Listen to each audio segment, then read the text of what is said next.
Hi everyone, I am Rebecca from ChemKnits and I am here today to dye a homemade sock blank where I knit the blank using 2 strands of yarn at a time.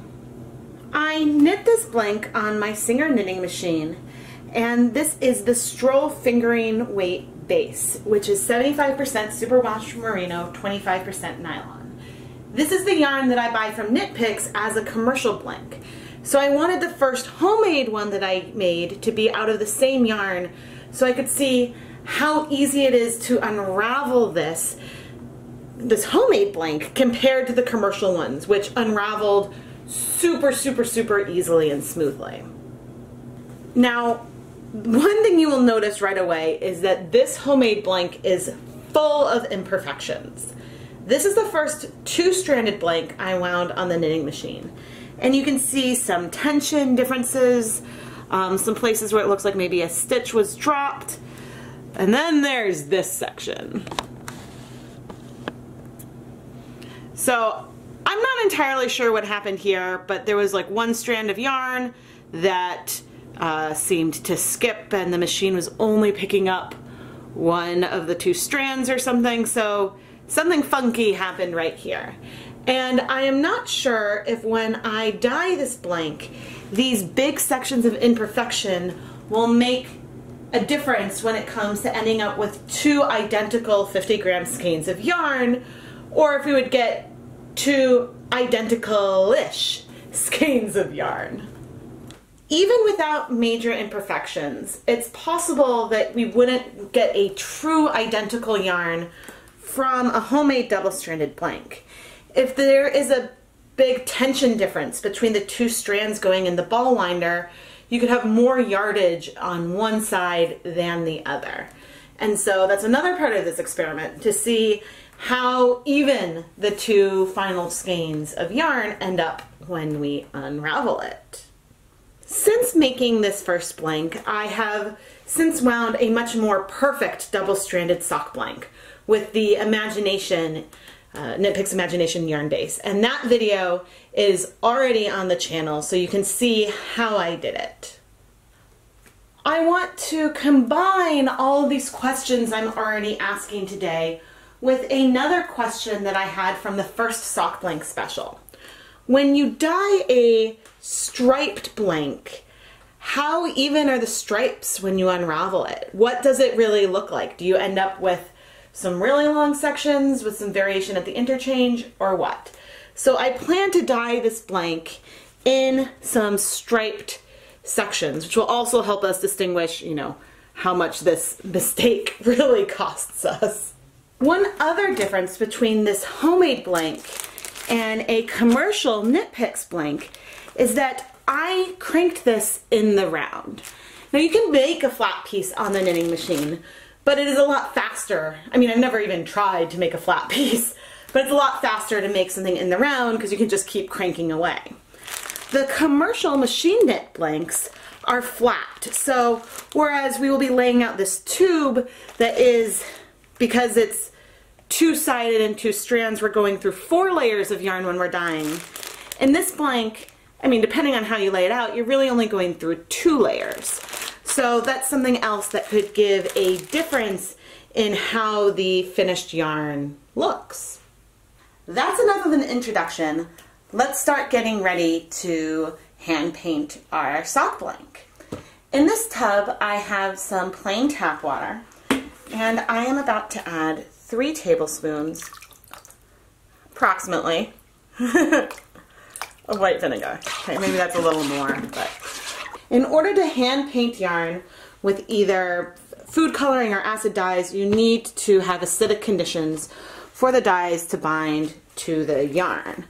And since we're hand painting, I prefer to pre-soak the yarn in an acidic solution before we start our dyeing process. You could add vinegar to the dyes themselves, but I've had some issues with dyes crashing out, at least with food coloring, so that's why I prefer to do it this way. So now that our homemade sock blank is submerged, I'm going to let this pre-soak for about 30 minutes. Today I want to hand paint sort of a rainbow using Jacquard Acid Dyes. Now this episode of Dyepot Weekly is going to show up slightly out of sequence because the first time I ever hand painted with these acid dyes is actually going to be in next week's episode. But because this is the sock blank special week, I really wanted to show an example of dyeing a sock blank with the acid dyes. So apologies for this showing up out of sequence. Now from the stuff that I've done with the Jacquard Violet, I know that it's a very blue purple. So I sort of want to shift it and give it a little more pink. I have already added 30 milliliters of the 1% violet dye stock to this cup. And I am going to add 10 milliliters of pink.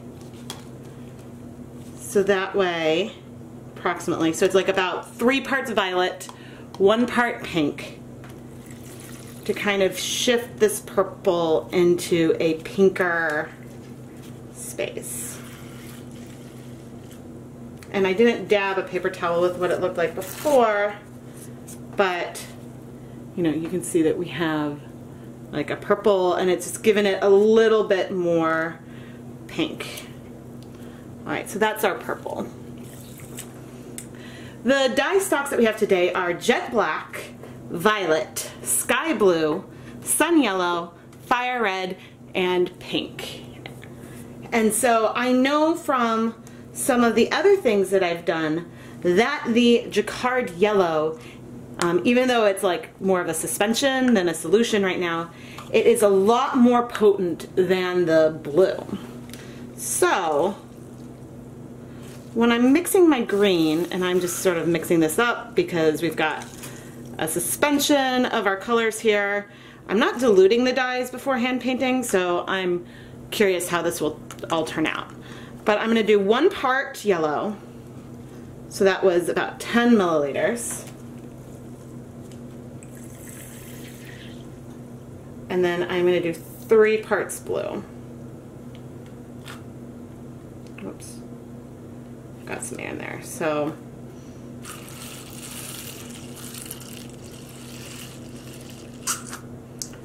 three parts blue.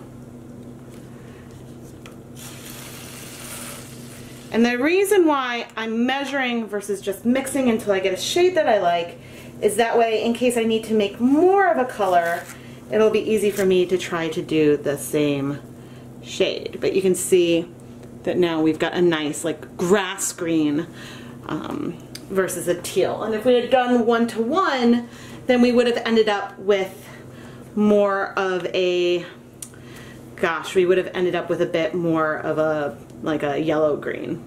And now we need to do the orange. I have not done anything with the red yet.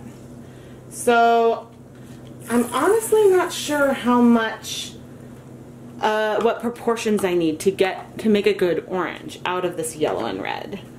So I am going to start out by doing a 1-to-1. So I'm going to just do 10 mils of yellow, wash off the syringe,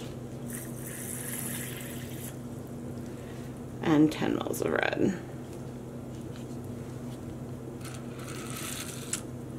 Because I have a feeling, see how red this is still reading? I have a feeling that I'm going to want to add a lot more yellow to this. Oh yeah, that is red. Woo-wee! That's like burn your eyeballs red. Okay, let's add, that red is potent. Okay, let's add 20 mils of yellow. I might need to do more.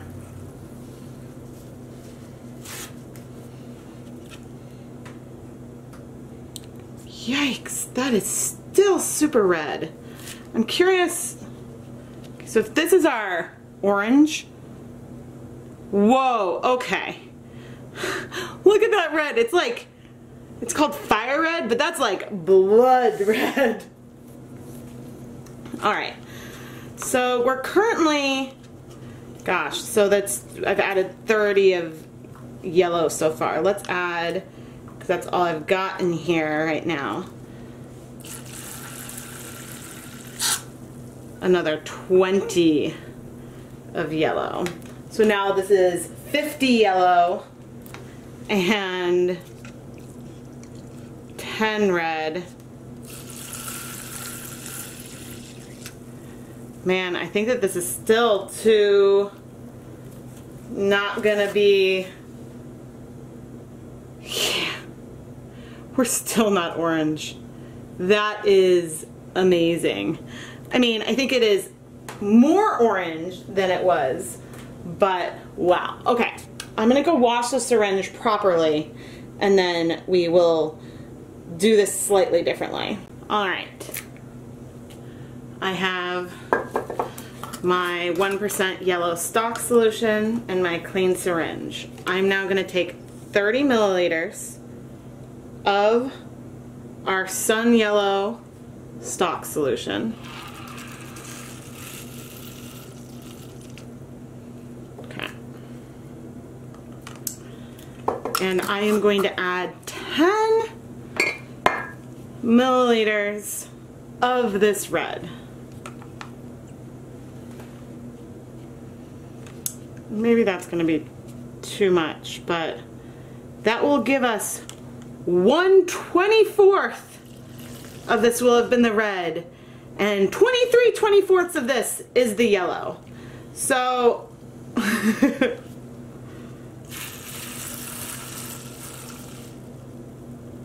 we will see where we are now. And looking at it right now, I'm wondering if I should have started with less. Hey, that is orangish. I mean, certainly compared to like our last red, we now have some orange. All right, I now have some more yellow stock solution. I'm gonna add 10 more mils to here.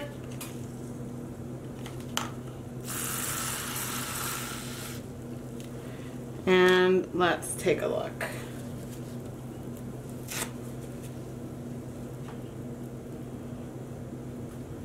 That looks orange.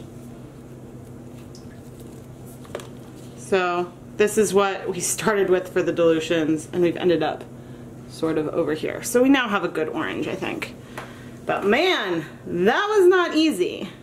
So that's so we've got our red, our orange, our yellow, our green, our blue, and our purple.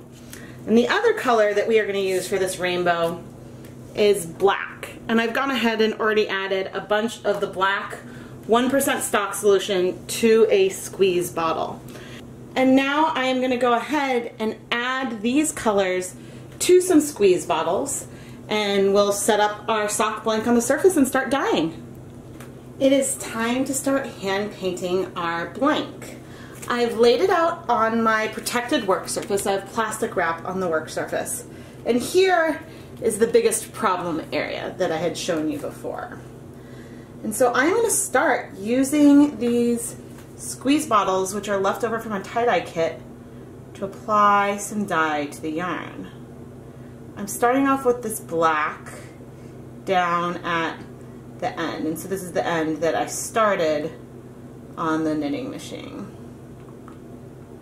And I'm not really squeezing right now. I'm just sort of, but I'm sure some drops are still coming out. I'm mostly tapping to apply the dye to the yarn. And I'm curious, okay, the penetration actually of color is pretty reasonable. You can also see that there's a bit of spread of the color as well.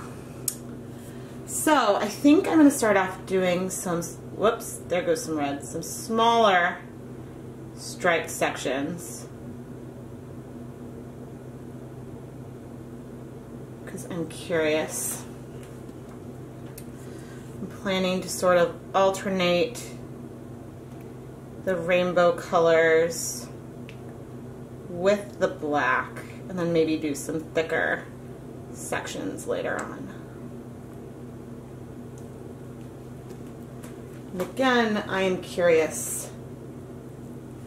Okay, the color is going all the way through to the other side. That is good. So the benefit of having pre-soaked fiber, oh, that orange actually is really nice. The benefit of having pre-soaked fiber is that it takes up dye really, really nicely. Now I can always go back through and add more dye towards the end, but I know I have limited of some of the other colors, so that is why I'm starting like this. And these tubes are pretty narrow, so if I was going to turn this yarn into socks or something, these short, maybe like 1-inch stripes might translate to just one row or something. And that's our yellow, our black,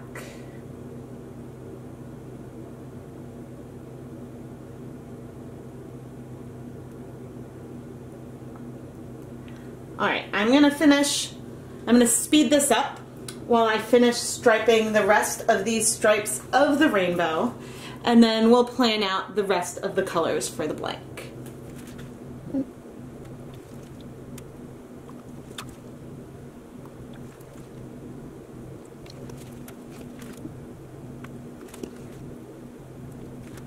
I really like these stripes. I wish that the blue were a little deeper and brighter, but I think that the orange turned out really awesome. And the green still could probably use a little blue, but I think that ultimately it is pretty nice. So I like these stripes, but I think I really wanted to do something thinner. So I am going to start at the other end and apply.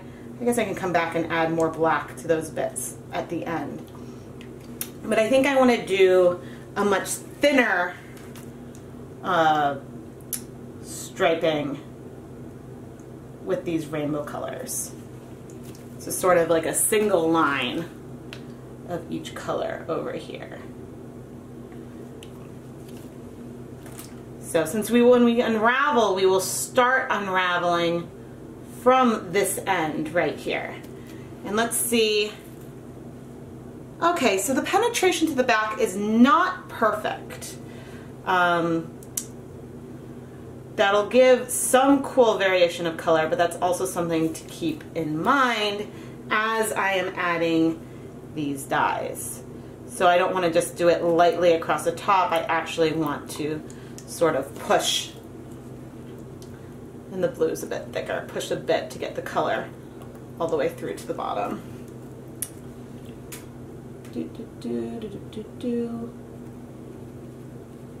Yeah, so rather than squeezing, I'm sort of tapping across.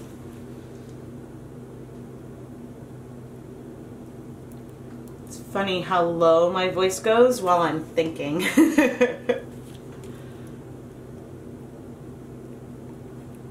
Never really pay attention about things like that about yourself until someone points it out.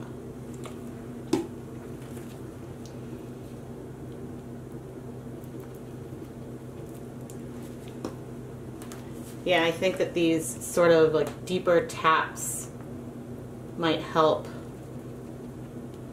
the color go through. And this section with these shorter, except for the blue, but that's okay, right? These shorter sections, yeah, the color is going through a lot better right now. These shorter sections will probably not necessarily have full stripes. There might be some more mixing, because it depends on if like I'm even across a row or not. So I really like rainbows.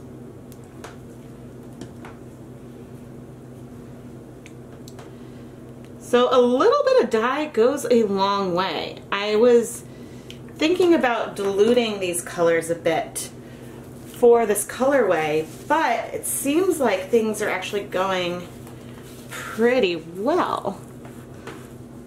So now for the center part, I think what I want to do is do even bigger areas.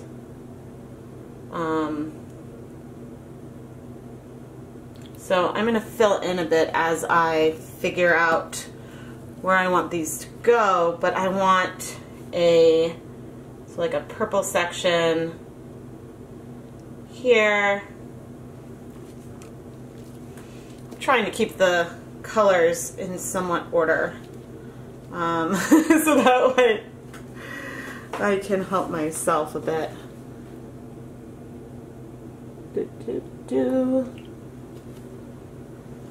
Alright, let's do a red section here. Am I blocking? Sorry guys.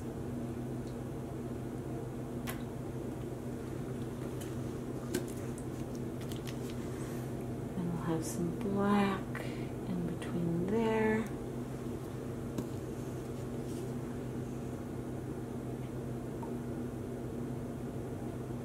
Orange.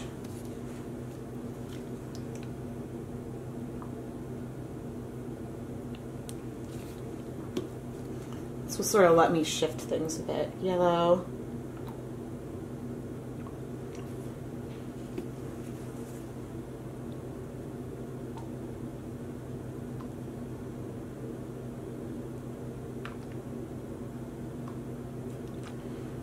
Green. Oh, good. I kind of wanted black over the wonky section.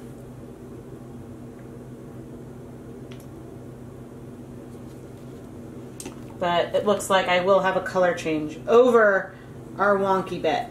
Well, maybe that's fine.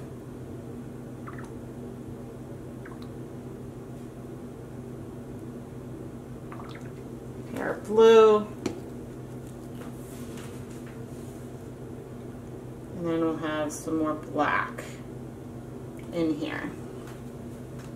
So this is a rough, a really rough map of what these stripes are going to be. But I am now going to speed this up as I sort of fill in these sections with color.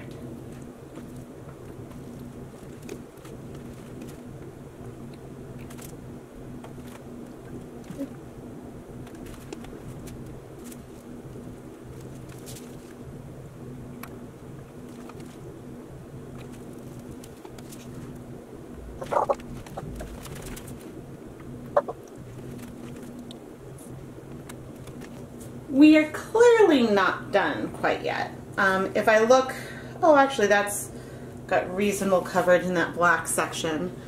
Let's wipe my hands off on a paper towel before we check. Yellow is reasonable. Oh, a lot of these, there's some white, so there's some need to fill in, but I might be able to do all that on the right side versus the wrong side. So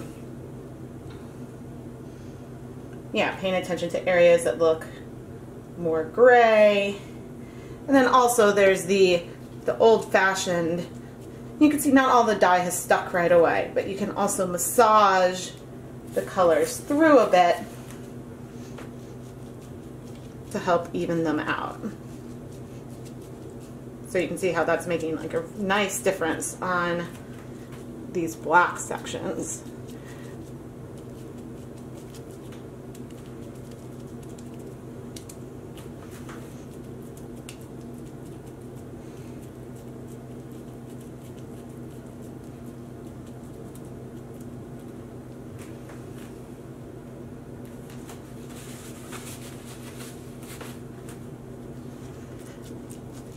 Purple,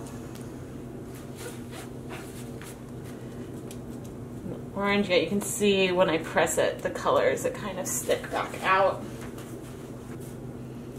So that's nice. I don't, you know, when I was only pre-soaking these colors with vinegar, I could have put the yarn through the salad spinner after that, and I think that that's something that would have been helpful. Oh yeah. Okay, there's some like black that's bleeding into different sections and stuff, but it's fine. I think that not diluting the colors was the right call, but I think that I probably should have made sure to remove even more water from, there we go, from the blank before we started. This actually looks pretty good. I'm pretty happy with it. I am going to get some paper towels to clean up the work surface a bit, and then put these someplace safe to start wrapping up this yarn. Alright, so when I'm going to wrap this up, I think I want to move it, because I want to try to keep all of these sections as separate as I possibly can.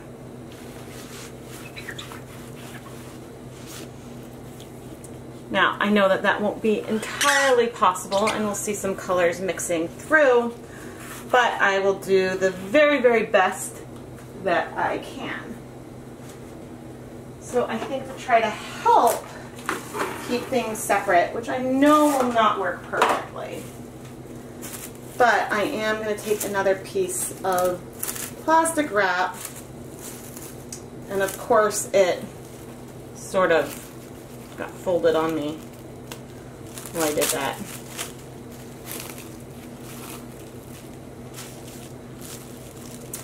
This is like a thicker plastic wrap, so it doesn't stick to itself as well. I mean, obviously it's sticking to itself up there. It doesn't do it quite as well as some of the others. Okay.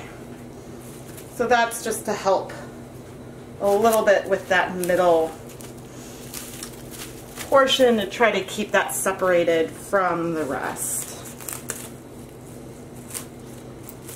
And again. Okay. Now we're going to start rolling this up into our jelly roll. Okay, I want to be absolutely ready.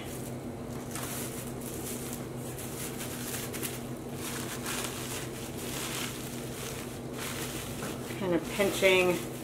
I don't really want to squish it, but alright, best I can, and I'm going to quickly go put this on my pot. So I've been heating this for a little while, but we aren't quite, oh, we're a little steamy. Okay. Wasn't expecting it to be that steamy yet because it's not quite boiling. But I'm going to go ahead and steam this for, I'm going to say half an hour because it's not quite as steamy as I wanted, and then we will come back. Not even 3 minutes after I added the yarn to the pot did we hit like a really big boil. So I'm reducing the heat, and I think that I will only let this go for the normal 20 minutes that I do, since it did come to temp a lot faster than I expected. It has been 20 minutes, and I'm going to turn off the heat. And let's take a look. What I'm curious about is whether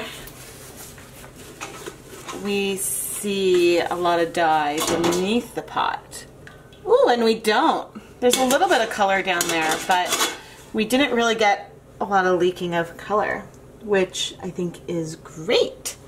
So I could take this out to let it cool outside of the steamer basket, and it would probably cool faster if I were to do that. But I have a live stream coming up, and so I think that I'm going to go ahead and leave this in the pot and just sort of transfer it to another burner during my live stream. You're certainly welcome to take the yarn out of the pot at this stage, because I know that this has been enough time in the steam basket to set the heat. Normally I would even, and I think I'll just leave the cover off for a while, but I will pop the cover back on for the live stream because I want to keep this project hidden. So I will see you when this is cooled and we are ready to wash our blank. Alright, our pot is very, very cool. Okay, the yarn is still slightly warm, but I can pick it up and check out these colors. Oof. I hope that we see brights all the way through, Right there, I feel like I'm seeing, hopefully the black didn't overtake the purple. Oh no, the black might have overtaken a lot of colors. But those might be the tiny stripes. Anyway, we will see when we unwind this to wash it, but first I need to let it finish cooling completely. Here is our sock blank, and it is time to unwind it. I will admit I'm nervous right now because I basically only see like yellow, orange, and red, and I'm like, where are the rest of my colors? But let's unwrap it and cross, ooh, our fingers that I don't dye myself. Whoa, look at that blue. Wow. So it looks like my short, no, maybe it's my other end. My short rainbow mostly disappeared, but that looks so cool. Huh, all right. Start adding.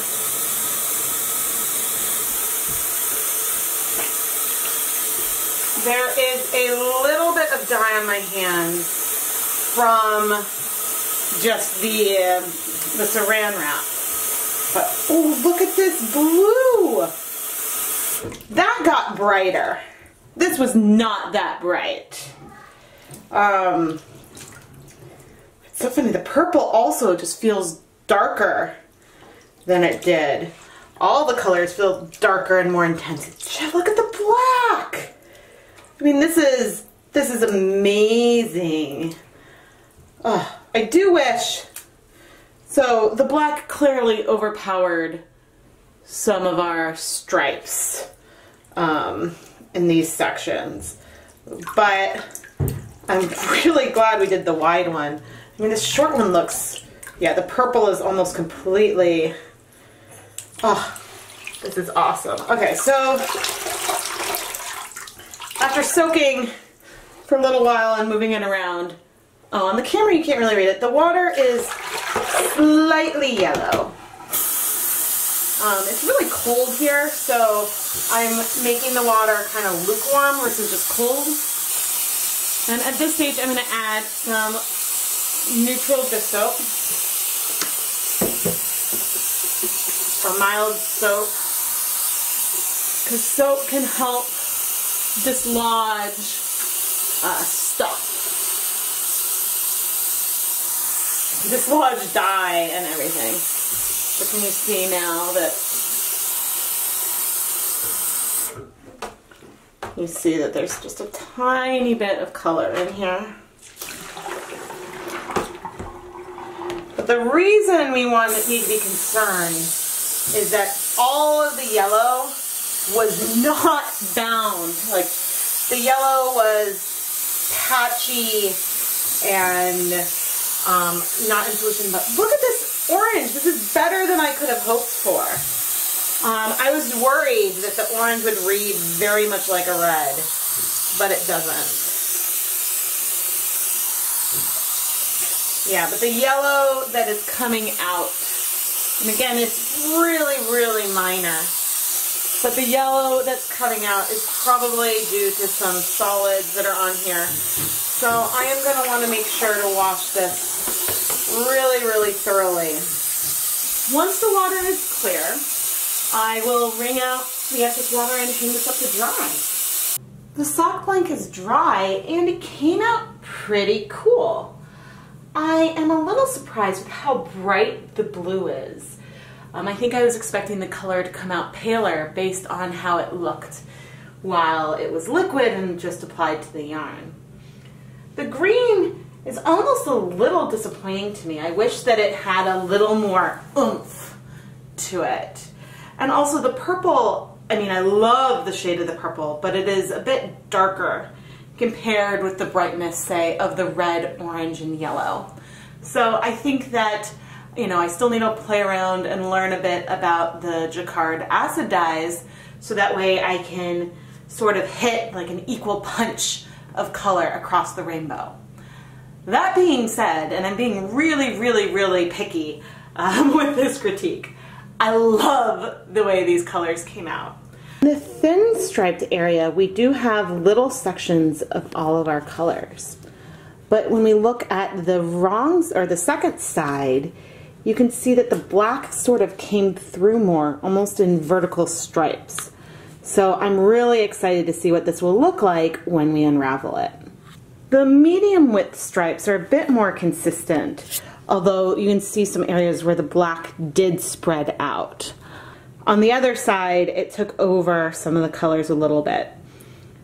I think that I'm really, really happy with this depth of black, but maybe I need to try diluting and not hand painting directly from the 1% stock solutions. Or I should try the Gargum thickener to use in the dyes so that way they don't spread out very far at all together. And so that's something that could help. Either way, I'm really, really excited to unravel this blank. Here is a close-up of our problem area. And what is interesting is that these stitches, you see they picked up some black, probably because of the way that it was wound up.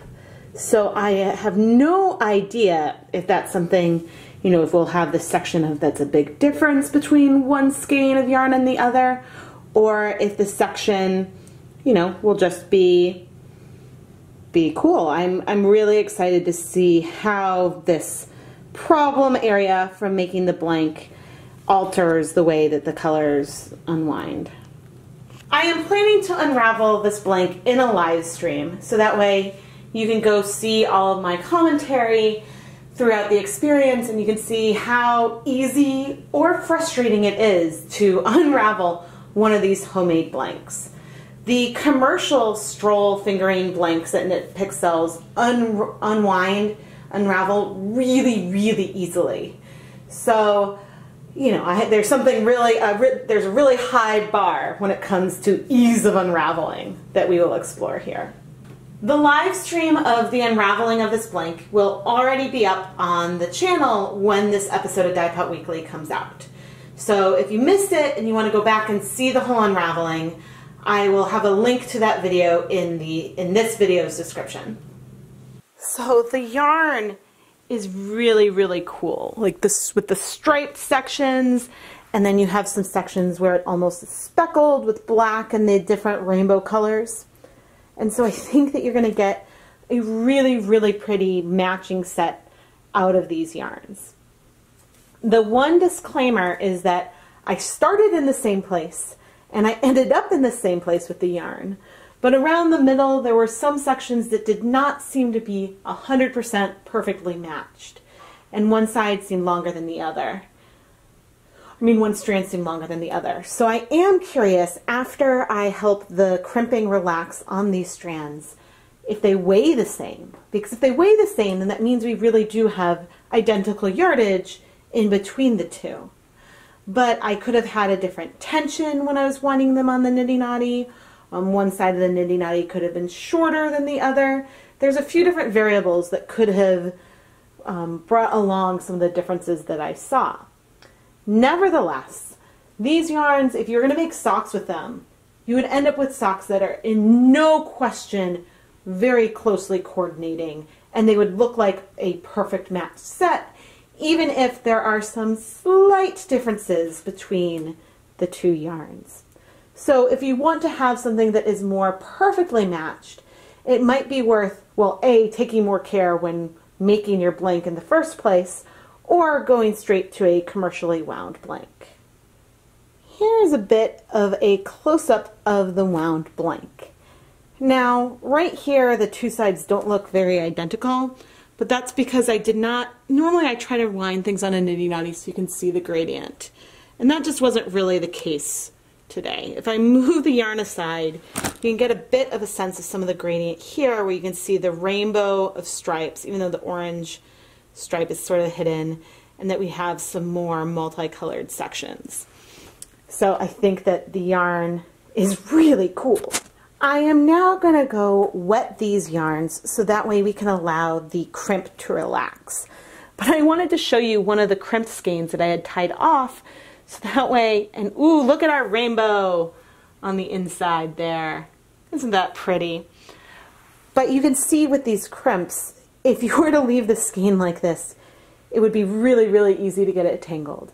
So that's why, you know, I will put this back on the other side and I'll wet it and let it dry on the niddy noddy. But you can also use some kind of hanging weight or hook to help sort of stretch the yarn out again so it dries much more relaxed and straight versus crimped. It's up to you.